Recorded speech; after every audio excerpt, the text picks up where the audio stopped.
자, 오늘 하나님 말씀 요한복음 20장 11절부터 16절입니다.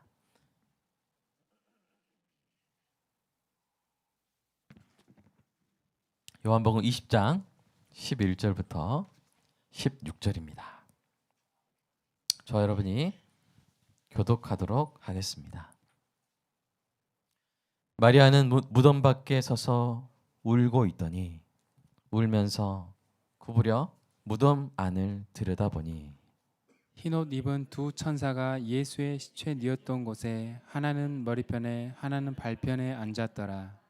천사들이 이르되 여자여 어찌하여 우느냐 이르되 사람들이 내 주님을 옮겨다가 어디에 두었는지 내가 알지 못함이니이다. 이 말을 하고 뒤로 돌이켜 예수께서 서 계신 것을 보았으나 예수이신 줄은 알지 못하더라. 예수께서 이르시되 여자여 어찌하여 울며 누구를 찾느냐 하시니 마리아는 그가 동산지기인 줄 알고 이르되 주여 당신이 옮겼거든 어디 두었는지 내게 이르소서 그리하면 내가 가져가리이다.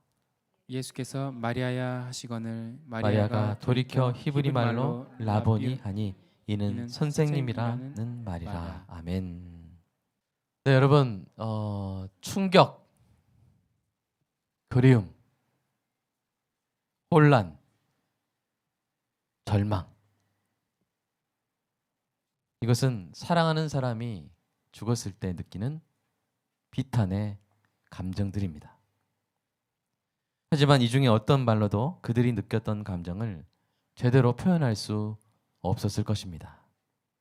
2020년 전 예수님이 죽으셨을 때 예수님의 제자들은 가장 깊은 고통과 절망에 빠져 있었습니다. 예수님은 죽음이 끝이 아니고 신자의 죽음의 끝을 내려오셨다고 여러 번 가르쳤습니다. 그러나 그것은 그들이 이해하기에는 너무나 신비한 말씀이었습니다. 그들은 몸을 입고 살아 숨쉬는 예수님을 따랐습니다. 예수님의 음성을 듣고 기뻐했고 예수님의 기적을 보고 놀랐습니다. 그들은 예수님을 듣고 보고 만졌습니다. 그러는 동안 예수님이 그들의 정체성의 근거가 되었습니다. 그들은 예수님의 제자가 되었다는 사실에서 삶의 의미와 정체성을 찾았습니다. 그들의 선생님이 병든 자를 치료했습니다. 귀신 들린 자를 고쳤습니다. 심지어 죽은 사람까지 살렸습니다. 기세등등한 바리새인도 예수님을 이기지 못했습니다. 대제사장들과 관리들도 그들의 선생님을 체포하지 못했습니다. 그들은 예수님이 이스라엘을 로마의 압제로부터 해방시키고 나라다운 나라로 회복시켜 주실 것을 꿈꿨습니다. 그들에게 예수님은 정체성의 근거요 믿음과 소망의 대상이었습니다. 그래서 예수님이 죽으셨을 때 그들이 느낀 것은 일반적인 사별의 고통이 아니었습니다. 그것은 그들 안에서 가장 밝은 빛이 꺼져버리는 정신적인 죽음이었습니다. 마음의 죽음이었습니다. 인생의 죽음이었습니다. 그들에게는 믿음이 있었습니다. 물론 그 믿음이 완벽하지는 않았습니다. 그리 강하지도 않았고 부족했습니다. 믿음의 내용에 대한 오해도 있었고 잘 이해하지도 못했습니다. 그러나 적어도 믿음의 대상만은 옳았습니다. 그들은 사람이 믿어야 할 유일하게 옳은 대상을 믿었습니다. 여러분, 믿음에 있어서 그보다 더 중요한 게 어디 있습니까? 그렇죠? 의자가 여러 개 있는데 10개 의자 중에 9개 의자는 다 다리가 썩었어요. 하나의 의자는 튼튼해요. 그러면 어디에 앉아야 돼요? 튼튼한 의자에 앉아요. 썩은 의자에 앉아서 아무리 자세를 잘 잡고 앉아도 돼요, 안 돼요? 안 되는 것이죠. 정말로 의지해야 될 그분을 그들은 만났고 바로 그분을 그들은 믿었습니다. 그들은 예수님을 따르기 위해서 이전의 삶을 버렸습니다. 어부들은 배와 그물을 버렸고 세리는 든든한 수입원을 포기했고 운동가는 자신이 몸담던 당을 떠났습니다. 그들이 이전의 삶을 버리고 예수님을 따라다닌 지 3년이 되었습니다. 그 3년 동안 그들은 예수님께 사로잡힌 삶을 살았던 것입니다. 그들은 여러 마을에 흩어져 전도도 했고 예수님의 이름으로 병을 고치고 귀신을 내쫓기도 했습니다. 그리고 마침내 예수님이 하나님의 아들이심을 고백하기까지 했습니다. 그러나 예수님이 죽으셨을 때 그들의 믿음이 와르르 무너졌습니다. 예수님께서 그들을 제자로 부르시기 전의 상태로 흩어져 돌아갔습니다. 그들의 믿음이 폐허처럼 흔적만 남게 되었습니다. 여자들도 집으로 갔습니다. 글로바와 마리아도 자기 마을로 돌아가는 발걸음을 재촉했습니다. 이제 그들에게 예수님을 믿었던 시간들이 가슴 저미는 과거의 이야기가 되어가고 있었습니다. 예수님의 죽음으로 무너진 믿음은 소망을 지키지 못했습니다. 그들은 원래 덧없는 욕망을 가지고 살아가던 사람들이었습니다. 어떤 이는 창녀라는 욕을 먹으며 어떤 이는 세리라는 불명예 속에서 살아가던 사람이었습니다. 그랬던 그들이 예수님 안에서 진정한 소망을 발견했던 것입니다. 물고기를 낚던 어부들은 사람을 건져 구원하는 소망을 갖게 되었습니다. 비천한 여인들이 사람들을 주님께로 인도하는 꿈을 갖게 되었습니다. 예수님이 가시는 곳마다 새롭게 변화되는 사람들의 모습으로 인해서 세상을 아름답게 변화시키는 소망을 갖게 되었습니다. 그런데 그 소망이 증발해 버렸습니다. 그들의 인생 가운데로 찾아와 놀라운 소망을 주셨던 예수님이 십자가에 못 박혀 죽으심으로 말미암아 모든 꿈이 허공에 흩어져 버렸습니다. 엠마오로 돌아가던 두 제자는 메시아이신 예수님이 조국을 로마의 압제로부터 해방하실 것이라고 생각했습니다. 그 메시아를 돕고 그로 인해 그의 나라에서 새로운 삶을 살기를 바랬습니다. 그러나 그들의 소망은 그들의 메시아가 죽음으로 인해 산산조각 났습니다.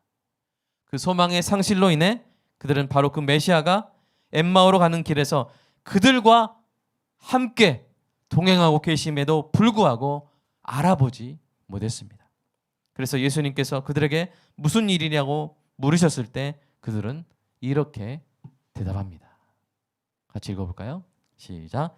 나사렛 예수의 이르니 그는 하나님과 모든 백성 앞에서 말과 일에 능하신 선지자이거늘 우리 대제사장들과 관리들이 사형 판결에 넘겨주어 십자가에 못 박았느니라. 우리는 이 사람이 이스라엘을 속량할 자라고 바랐노라. 사실은 진정한 속량이 이루어졌죠. 예수님이 하신 일이 바로 그것이었습니다. 그럼에도 그들은 살아나신 예수님을, 부활하신 예수님을 알아보기 전까지 소망을 잃어버린 자의 길을 걷고 있었던 것입니다. 그렇습니다. 믿음도 무너지고 소망도 증발했습니다. 그런데요, 한 가지 끈질기게 남아있는 것이 있었습니다. 그것은 바로 사랑이었습니다. 그들이 겪은 그 지독한 공허와 절망에도 불구하고 제자들은 여전히 예수님께 사로잡혀 있었습니다. 그들은 예수님에 대한 생각을 멈출 수 없었고 예수님을 떠올리면서 슬퍼했습니다. 마리아가 그랬던 것이죠. 오늘 본문에 나온 마리아는 예수님께 특별한 은혜를 받았던 사람입니다. 7 귀신의 지배에서 얽매인 삶을 살았던 마리아를 예수님이 빛 가운데로 해방시켜 주셨습니다. 교회의 전통적인 견해에 의하면 누가복음 7장에 나오는 죄에 있는 여자, 그 여자가 바로 마리아라고 합니다. 그녀는 향유 옥합을 가져와 예수님의 발 곁에 서서 울면서 그 눈물로 그 발을 적시고 자기 머리카락으로 닦고 그 발에 입 맞추고 향유를 부었습니다. 얼마나 사랑했으면, 얼마나 감사했으면. 설령 그 죄진 여자와 마리아가 다른 사람이었다 할지라도 마리아는 그처럼 하고도 남았을 것입니다. 그 정도로 큰 은혜를 받았고 예수님을 깊이 사랑했습니다. 그녀는 자기의 재산으로 예수님을 섬겼습니다. 예수님이 죽으셨을 때 향품을 준비하고 그것을 예수님의 수위에 바르려고 예비했습니다. 다른 제자들과 마찬가지로 그녀의 믿음도 무너졌고 그녀의 소망도 증발했지만 그럼에도 그녀가 예수님의 무덤까지 가게 된 것은 오직 사랑 때문이었고 사랑이 아니었다면 그 고통의 장소에 결코 다가가지 않았을 것입니다. 여러분 생각해 보십시오. 그녀가 사랑하는 주님이 부당한 재판을 받고 십자가에 못 박히신 내내 마리아는 주님의 고통을 목격했습니다. 여러분 사랑하는 자녀가 누구한테 맞고 있어요. 보고 있는 엄마들 마음이 어떨까요? 찢어지겠죠. 여러분이 사랑하는 사람이 고통당하는 모습은 두 눈을 뜨고 보기가 힘든 모습입니다. 그런데 마리아는 그 주님의 끔찍한 고통을 계속 목격했습니다. 대제사장들의 선동한 무리가 그를 없애버려 십자가에 못 박아라 십자가에 못 박아라 라고 외치는 소리를 들었습니다. 사랑하는 주님이 골고다 언덕을 오르는 길에서 십자가의 그 끔찍한 무게에 짓눌려 쓰러지는 모습도 보았습니다. 그러나 그녀가 할 수 있었던 일은 아무것도 없었습니다.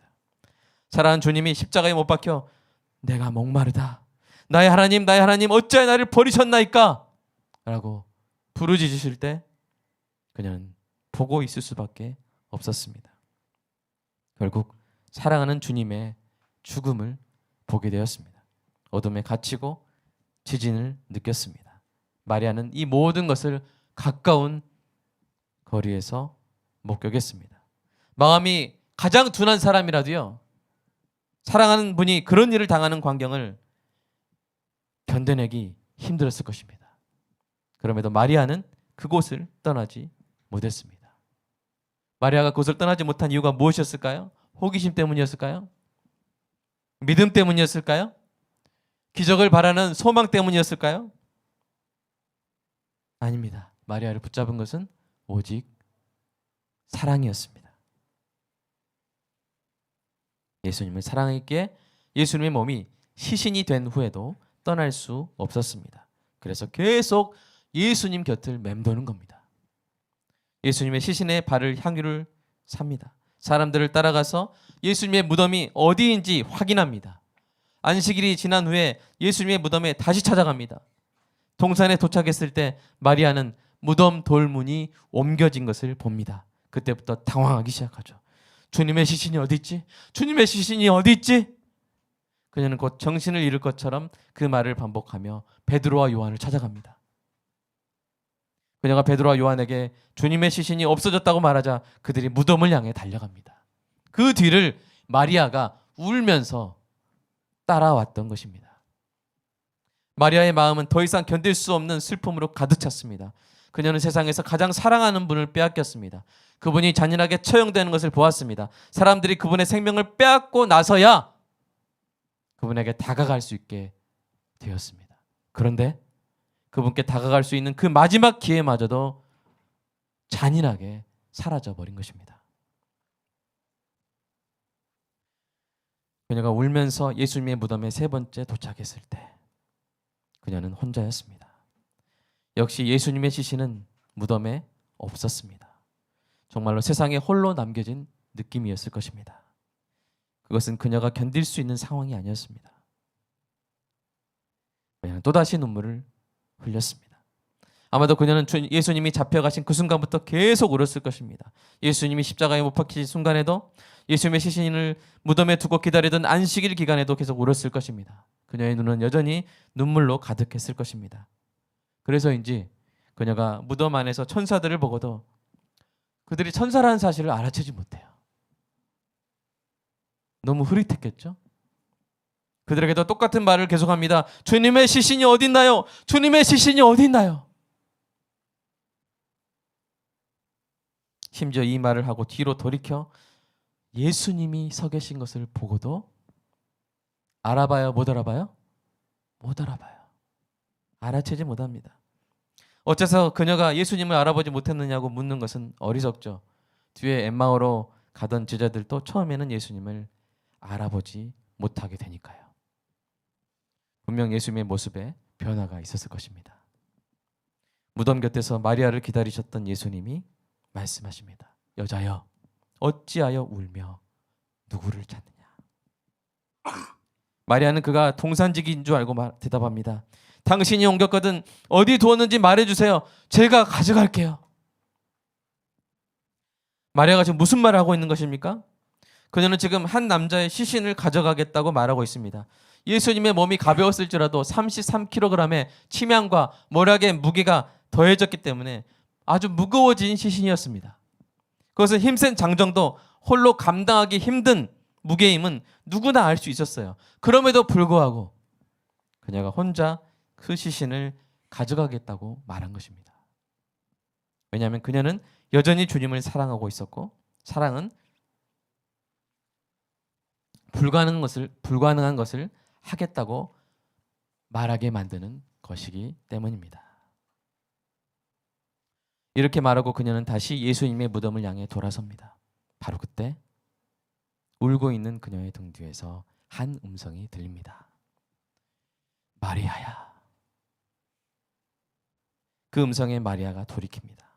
목자가 양의 이름을 부를 때 양이 그 목자의 음성을 알아듣듯이 그녀가 드디어 예수님을 알아보고 놀람과 기쁨으로 반응합니다. 선생님! 바로 그 순간 마리아도 또 하나의 부활을 경험합니다. 무너졌던 믿음이 순식간에 다시 세워졌습니다. 증발했던 소망이 예수님을 중심으로 다시 모이게 되었습니다.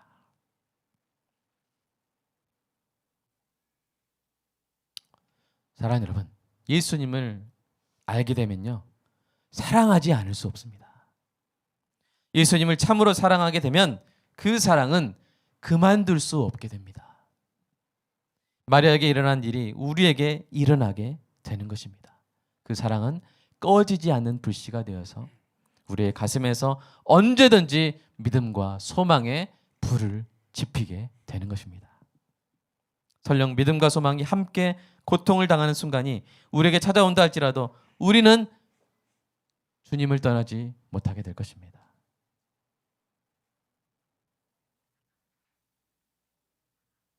주님을 떠나지 못하게 될 것입니다. 여러분은 주님을 못 떠납니다. 예수님이 죽은 후에도 예수님을 떠나지 못한 마리아처럼 그 어떤 상황에도 주님을 떠날 수 없게 됩니다. 왜냐하면 그 사랑은 결코 죽지 않기 때문입니다. 그 끈질긴 사랑으로 인해 끝까지 예수님을 찾게 될 것입니다. 더욱더 갈망하게 될 것입니다. 더욱더 목마르게 될 것입니다. 더욱더 간절히 주님을 찾게 될 것입니다. 그리고 반드시 주님을 만나게 될 것입니다. 동산에서 마리아를 기다리셨던 예수님이 바로 여러분을 기다리셨다는 사실을 깨닫게 될 것입니다. 그 사랑이 가장 중요합니다. 그런즉 믿음, 소망, 사랑, 이 세 가지는 항상 있을 것인데 그 중에 제일은 사랑이라. 모든 신앙의 초점을 예수님을 더 알고 더 사랑하는 데 맞추시기 바랍니다. 그러면 그 사랑이 믿음과 소망을 이끌 것입니다. 그 사랑이 모든 것을 이기게 할 것입니다. 오늘도 그 사랑이 우리 마음에 가득 차게 해달라고 성령님께 기도하겠습니다. 오늘 이 본문을 생각하면서 마리아를 그 무덤에서 기다리고 계셨던 예수님을 생각하면서 믿음과 소망마저 무너지고 증발했을 때 오직 사랑이 마리아를 이끌었다는 그 사실을 기억하면서 오늘 이 시간 우리의 가슴을 거룩한 감정으로 채웠으면 좋겠습니다. 주님, 힘들고 어려운 일이 많았습니다. 내 가슴을 찢어버리는 일이 많았습니다. 예수님이 죽으신 일에 비하면 아무것도 아니겠지만 그러나 나는 너무 힘들었습니다. 내 믿음이 너덜너덜해지고 내 소망이 사라지는 것처럼 힘들었습니다. 주님, 그러나 내가 오늘 이 자리에 앉아있는 것은 사랑이 없어지지 않았기 때문입니다. 내가 한번 주님을 알았는데, 내가 한번 주님을 사랑했는데 내가 어디 주님을 떠나겠습니까? 사랑은 끈질깁니다. 사랑은 사라지지 않습니다. 오늘 시간 우리 마음에 그 사랑 가득 채워주시고 함께 기도하겠습니다.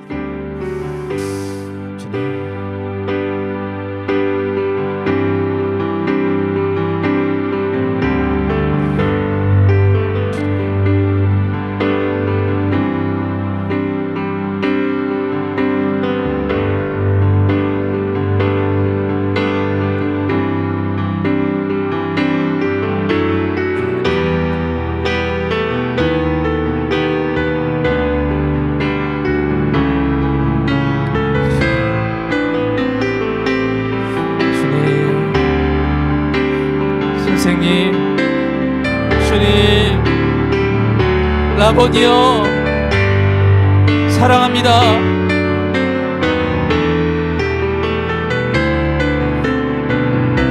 우리의 이름을 부르시는 주님, 우리의 등 뒤에서 들리는 주님의 음성, 주님 사랑합니다. 늘 그 음성을 듣고 살게 하여 주시옵소서.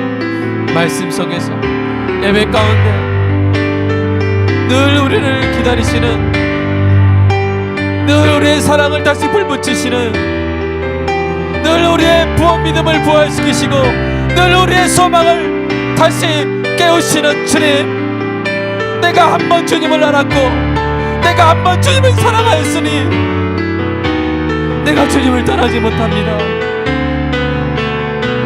나는 주님의 사랑의 포로가 되었고 결코 나를 떠나지 않으실 줄 믿습니다. 주님 사랑합니다. 이 사랑으로 우리의 믿음이 부활하게 하시고 이 사랑으로 우리의 소망이 부활하게 하여 주시옵소서. 주님 사랑합니다. 주님, 우리의 믿음이 못나고 우리의 소망이 작을지라도 우리의 사랑은 여전합니다. 주님 사랑합니다. 주님 사랑합니다. 주님 사랑합니다.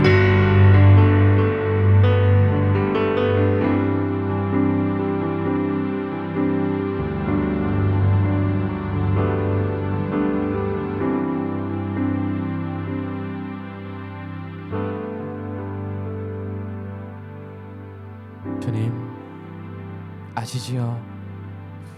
삶의 무덤가에서 믿음이 무너지고 소망이 증발해 버린 것 같은 삶의 현장에서 울며 그래도 주님을 떠나지 아니하며 그래도 주님을 더 만나길 소망하는 존귀한 마리아들이 여기 있습니다. 아름다운 마리아들이, 사랑스러운 마리아들이 여기 있습니다. 이름을 불러주시옵소서. 수경아, 이사가, 봉필아, 향진아, 하늘아, 견우야, 경자야.